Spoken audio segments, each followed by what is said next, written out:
Good evening, Bahamas. Coming up tonight. Junior doctors accusing the labor director and the PHA of ambush as their strike continues. Meanwhile, BPSU members take their protest to Grand Bahama. How load shedding is impacting churches. Plus, we check out a hackathon for teens.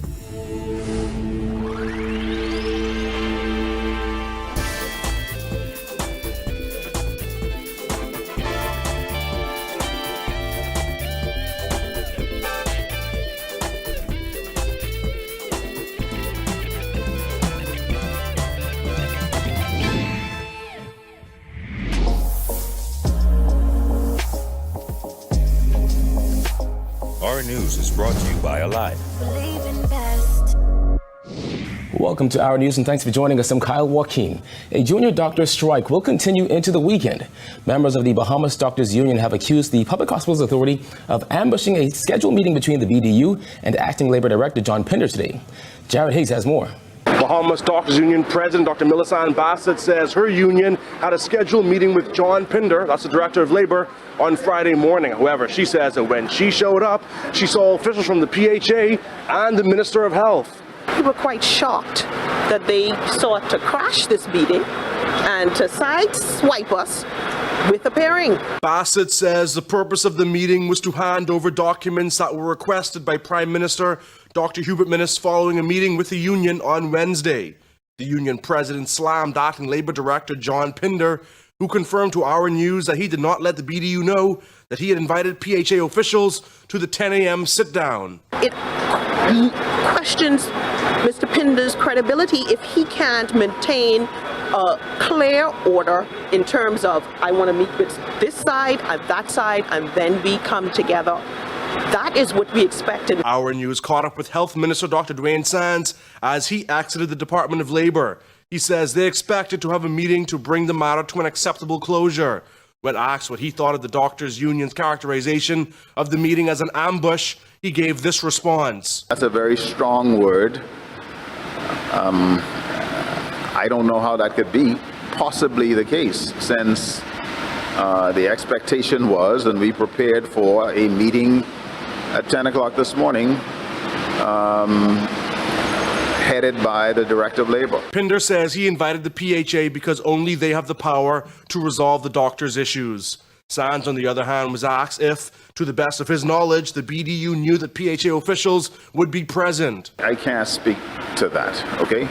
Certainly, from our point of view, we will continue to try and get this matter resolved. Junior doctors are on strike primarily due to a holiday back pay bill of nearly $5 million. The BDU was set to meet with the PHA on Monday. However, Bassett says today's events have eroded trust. It only frustrates the situation more. I have, in good faith, been communicating with the minister, letting him know what my position is. We've been back and forth on the phone discussing the proposal and trying to come to an agreement. There are certain things that we have not been able to finalize.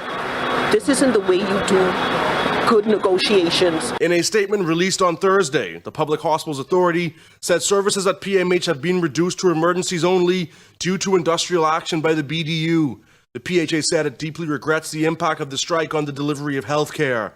The impacted facilities include PMH, Sandilands Rehabilitation Center, Grand Memorial Hospital, and the Grand Bahama Community Clinics. Reporting for Our News, I am Jared Higgs.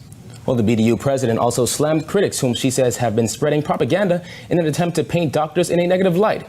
A document making the rounds on social media outlines the compensation packages of junior doctors. Bassett contends that a lot of the information is misleading. Nobody receives casual leave, vacation leave, sick leave in their base pay. Why would you add it to ours? That's foolishness. And anybody with any bit of scrutiny and any bit of intelligence can look at this and see that it's inflated and it's fluffed up to say that we take home $80,000, $88,000 a year. That's a lie. None of us do. Bassett added that information being spread about doctors' salaries is just a spin. They have medical insurance, gratuity benefits, education, mileage allowance, uniform allowance, all of these things that many of us do not benefit from. None of us use the medical insurance that they provide. It's such a poor platform. We don't use it. So you're allocating money that we never see. Now, if you want to put it in my salary, I'll be happy to take it, but don't deceive the public and make them think that that is what we take home. Meanwhile, over on Grand Bahama, disgruntled public service workers marched from the office of the Prime Minister to Rand Memorial Hospital in protest of working conditions on the island. Jillian Gray reports. I have decided to follow Jesus. In a show of solidarity with fellow members in New Providence, hundreds of members of the Bahamas Public Service Union on Grand Bahama protested in the nation's second city to voice their concerns. It led to this war of words between union leaders and officers. It's our property. It's ours. I don't know what you're talking about. You ain't need to compromise with the police with that. You can walk where you want to go. I can't stop you, Miss Hamilton. Come on, man. I am Troy. I'm with me. And I'm in support of what's going on. And this benefiting y'all. The thing about it, this benefiting the police and all. You can lock me up all you want. I don't fight anyway. Nobody can fight right now today. Dozens of workers joined the protest. They say they're fed up with working conditions. I am a Bahamian and I'm proud to be a Bahamian. Today is not a day. Today is not a day of politics, red, yellow, green, whatever. Today is about Bahamian rights and public officers who are deserving of what we need to come here today to represent. They don't demonstrate no care, no concern for the people, for the workers. BPSU Vice President Tasha Hamilton said they are pleased that government is willing to negotiate, but workers must be given what they're owed. She said workers in Grand Bahama are fed up and frustrated, and it's time that something is done. As public officers, we are working in adverse conditions, many of us. We are working with inadequate equipment and machinery. We are working with lack of adequate transportation. We are waiting, some persons, 10, 15 years to be confirmed in their positions. We are working where persons have not received promotions that they qualify for.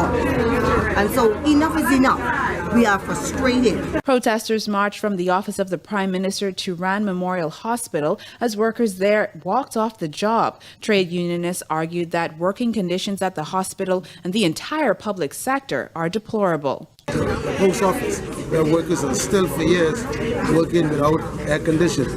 We are here standing in solidarity with the casual workers down in the industrial park. We are here in solidarity with the workers in the hotel sector. We are here in solidarity with the taxi drivers. And finally, I can say finally, all union leaders are realizing that it is only through solidarity, it is only through joining hands and supporting each other that we will get anything done. Reporting for our News, I'm Jillian Gray. Well, amid strained labor relations in New Providence, Progressive Liberal Party Chairman Fred Mitchell says it seems Finance Minister Peter Turnquest doesn't really have a handle on the country's finances. I've been in touch with all of the parties, and they all seem to recognize the fact that the country has some practical issues, and no one's intent on destroying the country, but they have to make their point. On the heels of the Bahamas Public Service Union march to Cabinet Office in Nassau and protests on Grand Bahama, and amid a junior doctor strike, the PLP chairman said the industrial unrest in the country can't be ignored. Then there's Bahamas Power and Light. Mitchell today pointed the finger squarely at the Minister of Finance. It appears that the Minister of Finance does not have a handle on what's actually happening financially in the country. For example, to say that you cannot pay public servants the $1,200 that the Prime Minister promised would pay, and that he would pay, and then a couple of days later you jump up and say, I'm going to find the money to pay for BPL. Mind you, 3 days before that, BPL says they couldn't find any money to pay for the generator. So, I mean, what is going on here? It just looks like he does not have control of the country's finances, like it's like the Ministry of Finance doesn't, or the Minister of Finance doesn't know or seem to know what he's doing. The Prime Minister is scheduled to meet with members of the BPSU tomorrow. Union President Kingsley Ferguson raised concerns over salary increases for public servants and a potential raise in minimum wage. However, earlier this month, Finance Minister Peter Turnquest said government had not given any detailed consideration to increasing minimum wage. And so our point to the country is let's get the facts so that we know what's happening. The leader of the opposition had said in his presentation on the budget that he had heard that they had to go into overdraft to pay salaries, that their revenue collections are down. They denied all of these things, but it looks as if the chickens are coming home to roost. Mitchell says he knows there are those who criticize the opposition for hitting out on the government over these issues, considering the PLP was in power just 2 years ago. The fact is that the election drew a red line under the Progressive Liberal Party's stewardship of the country. The people who are in charge of the country now are the Free National Movement. They boasted that they have all the lines are straight, 2 and 2 adds up to 4. But when you run a government, sometimes 2 and 2 is not 4. 2 and 2 turns out to be 5 sometimes. And you have to make changes for the exigencies which face you. And that's the problem with this Minister of Finance. He's got a hard head. He won't bend, doesn't understand. And of course, Sir Lyndon Pindling told us, if you don't bend, you break. Well, the National Tripartite Council will make recommendations to the government on increasing the minimum wage before the end of the year, according to Director of Labor John Pinder. This follows recent comments by Minister of Labor Dion Fowkes, who said there are currently ongoing talks with the council about increasing minimum wage. The minimum wage was increased from $150 per week to $210 per week in mid-2015. Before that, the minimum wage hadn't increased since January 2002. Pinder said the government should consider introducing a livable wage.